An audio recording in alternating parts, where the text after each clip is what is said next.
Genèse 3. Versets 1 à 24.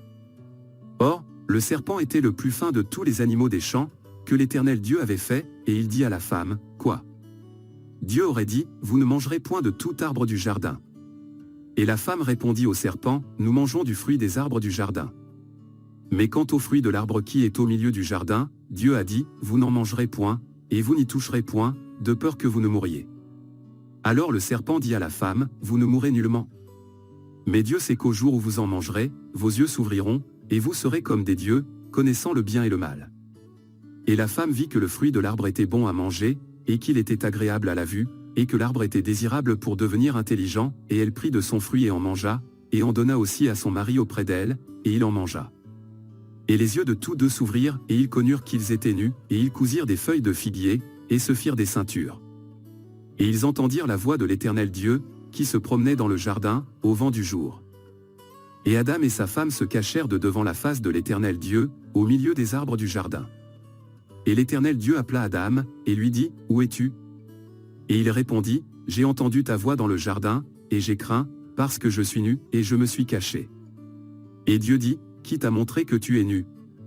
As-tu mangé de l'arbre dont je t'avais ordonné de ne pas manger » Et Adam répondit, « La femme que tu as mise auprès de moi, m'a donné du fruit de l'arbre, et j'en ai mangé. » Et l'Éternel Dieu dit à la femme, « Pourquoi as-tu fait cela » Et la femme répondit, « Le serpent m'a séduite, et j'en ai mangé. » Alors l'Éternel Dieu dit au serpent, « Puisque tu as fait cela, tu seras maudit entre toutes les bêtes et entre tous les animaux des champs, tu marcheras sur ton ventre, et tu mangeras la poussière tous les jours de ta vie.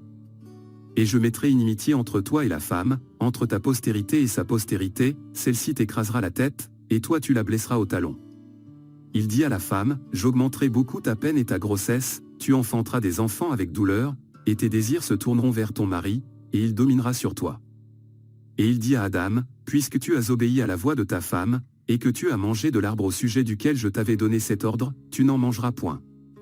Le sol sera maudit à cause de toi, tu en mangeras les fruits avec peine tous les jours de ta vie. Et il te produira des épines et des chardons, et tu mangeras l'herbe des champs. Tu mangeras le pain à la sueur de ton visage, jusqu'à ce que tu retournes dans la terre, d'où tu as été pris, car tu es poussière, et tu retourneras dans la poussière. » Or, Adam appela sa femme, Ève, vie, parce qu'elle fut la mère de tous les vivants. Et l'Éternel Dieu fit à Adam et à sa femme des robes de peau, et les en revêtit. Et l'Éternel Dieu dit, « Voici, l'homme est devenu comme l'un de nous, pour la connaissance du bien et du mal.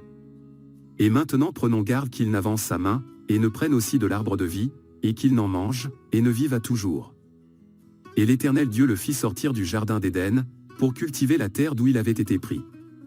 Il chassa donc l'homme, et il plaça à l'orient du jardin d'Éden les chérubins et la lame d'épée flamboyante, pour garder le chemin de l'arbre de vie.